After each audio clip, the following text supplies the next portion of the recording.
10 сом тапкан адам 1000 сом налог төлөй албайт да. Азыр Гестапонун үкәси Гитлерди алып келсеңер деле төлөй албайт, атып салса деле, башка вариант жок. Qirg'iziston soliq qo'mitasi juda katta muammoni piri bo'lgan.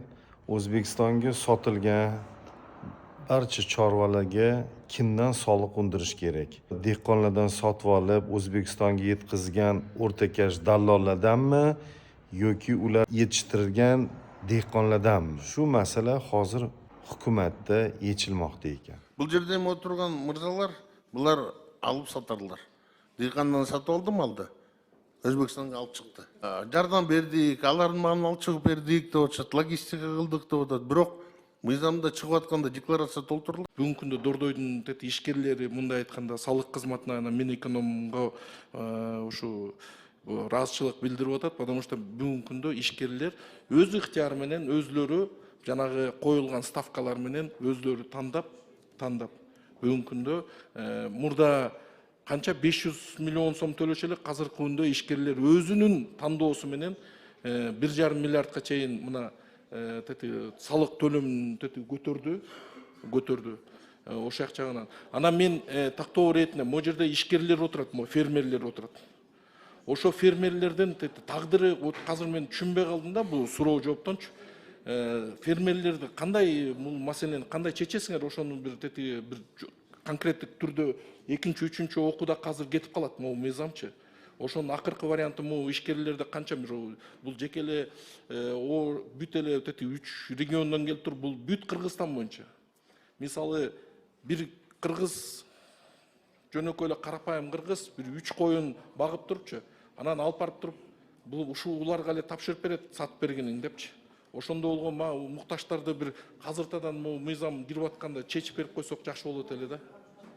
Ошо бир могу жерден ишкерлер силер эмне сунуштап атасыңар, ошо толук эмесин айтып койгулачы мындайчы. Анан могу ушуну тактап алалы ушуну. Ассаламу алейкум, саламатсыздар, урматтуу депутаттар, урматтуу коноктор. Биз өзү Жети областан бүт региондордон келгенбиз. Мына талапка байланыштуу ошого 3-4 кирдик.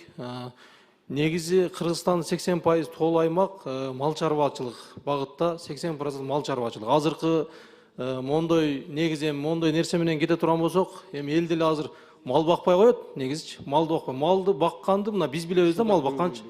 Малдын артынан жүрүп мал баккан өтө оор. Анан мал баккан адамдарга, ишкерлерге эгерде мондой жанагындай карательный нерселер боло турган болсо, Кыргызстанда 80% же Россияга кетип же башка иш жумушка кылыш керек, башка айла жок. Себеби 10 сом тапкан адам 1000 сом налог төлөй албайт да. Азыр Гестапонун үкәси Гитлерди алып келсеңер деле төлөй албайт, атып салса деле, башка вариант жок. Ал бир. Экинчиден биз азыр 80% деп атат, 80% колдогонго рахмат. Биздин Данияр Эменович депутаттарыбызга аябай ыраазыбыз.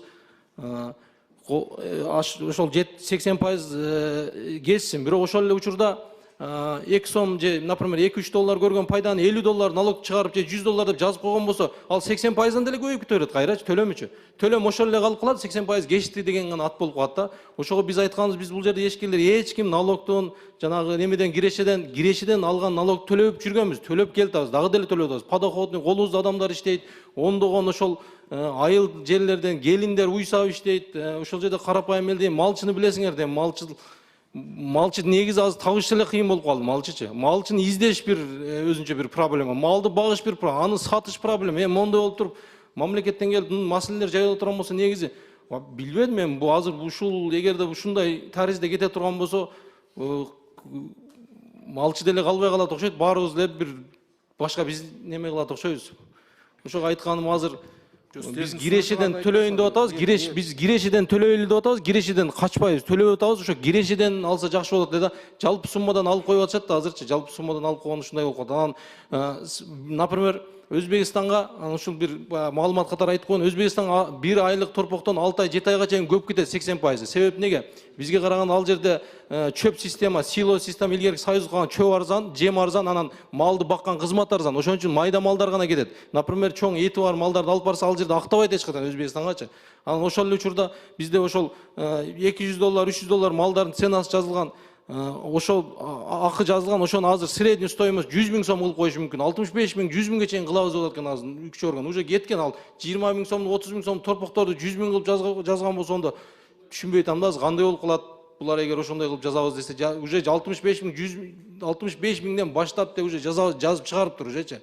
Ошого бир сиз айткандай биз дагы азыр түшүнбөй турабыз да, 80%га кетсин. Бирок ошол эле учурда биздин ошол кирешеден тапкан кирешебизден пайда төлөшүбүз керек да. Негизи ошондой мына ыйык жерде отурабыз, бул жерде эч ким мындай конкретно эч ким качкан жок. Далилдер биздики азыр ошол иштеген Өзбекстан, Кыргызстан менен иштегендер 100 000 деген адамдар далилдеп берет бизде. Ошол жерде, например, могу киши канча сом таптı, могу киши ошо көчөдөгү элдер айтып берет. Жашырган нерсе жок. Бирок ошол тапкан кирешеден пайда төлөп келгенбиз, ошодон эле төлөй алабыз да. Мүмкүнчүлүк башка жок азыр. Рахмат. Искендер Эсендигилдиевич, вот Кубанычбек мырза, вот бул маселе боюнча кандай? Мен мындай деп жооп берейин. Түшүндүңүз да, көйгөйлүү то эмесин түшүндүңүз да. Бул жерде отурган мырзалар, булар алып сатарлар. Дыйкандан сатып алды малды, Өзбекстанга алып чыкты деп, бул мыйзам чегинде ошондой болуп жасалып калганда, булар жардам бердик, алардын малын алып чыгып бердик деп атышат, логистика кылдык деп атат. Бирок мыйзамда чыгып атканда декларация толтурулат. Мен мисалы үчүн Асылкулов деп чыгарып атам. Асылкулов чыгарды деген жасалып калды. Мыйзамда ошондо жасалып көрсөтүлүп атат. Анан кийин мисалы үчүн Исабековдон, Дыйкан Исабековдун малын алып туруп сатып алдым деген тасдыктай турган документи жок болуп атат азыркы малда. Анан кийин салык кодексинде өзүнүн нормалары бар. Базар баасын, орточо баасын чыгарат, анан ошонун негизинде чыгарат депчи баасын. Чыгарып атканда баасы көрсөтүлгөн, сатып алган баасы жок, ортосунда айырма чоң болуп атат деп ошо жантан бери көрсөтүлүп аткан маселе болот.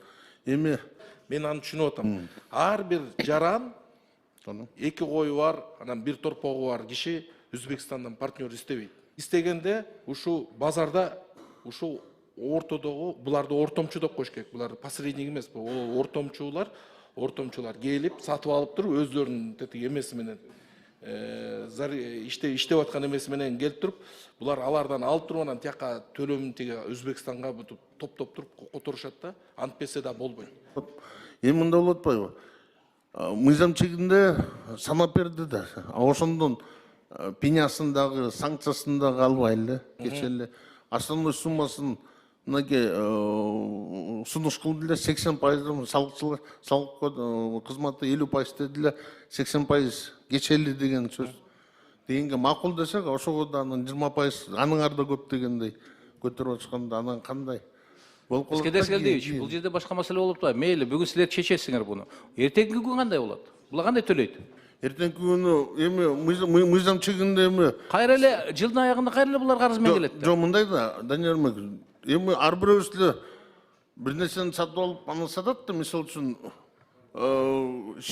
шербет чыгарган, алар деле дыйкандан алып атат, алманы, ошол эле мисалы үчүн абрикосту, алар эми документин топтоп алып туруп аны алып оформление кылып атат да. Ошого сыяктуу булар да ошону ичке алып барыш керек да.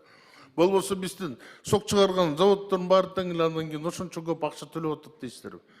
Мыйзам бар, мыйзамдын жолдору бар, ошолорду учурунда жасаса, мындай маселе көтөрүлмөк эмес. Кетин бар ошондой болуп атат да. Башынан учетту туура жүргүзсө, анда маселе болбойт эле деген сөз да. Негизи ушу мыйзам эме боюнчачы, ушу фермерлер боюнчачы бир мыйзамда бир булар эми кайрылып бүт Кыргызстан 7 дубандан бери кайрылып атышат да. Кайрылып аткан себеби бар да. Ошо себебин бир отуруп туруп ушу өзгөчө бир круглый стол өткөзөсүңөрбү, жолугушуу өткөзөбүзбү? Ушу бир площадка организовать этип туруп буну бир жакшы ойлонуп чыгыш керек деп менин оюм да. Туура айтасыз, Жумек мырза. Мына бизде жыл сайын жумуш топ түзүлөт. Салык кодексине өзгөртүүлөр киргизүү боюнча азыркы маалда иштеп атат. Ал жерде мына депутаттар дагы бар. Ошо жумуш топтун мүчөсү болуп, чогуу иштеп, ар бир суроону талкуулайбыз да. Мисалы үчүн, баягы сүт продуктыларды чыгара турган, анан кийин сүт саткан дыйкандын ортосунда дагы эки бизнес бар экен. Аны кийин билдик, ошонун баардыгы ошол жумуш топтон билинип, анан ошого жараша салыктар чыкканда учурунда санап чогуу. Анан кийин бул жерде деле ошондой иш алып барсак болот, чогуу отуруп. Давайте Санап мен сунуш кейрем буну. аны кылсак болот. Керек го депчи. Ошол жерде Площадка мисалы үчүн ал организовать жакшы мындай ачык Рахмат. площадка. Бизнес дагы бар, дыйкандар дагы бар, баарыбыз тең ошол жердебиз. Рахмат.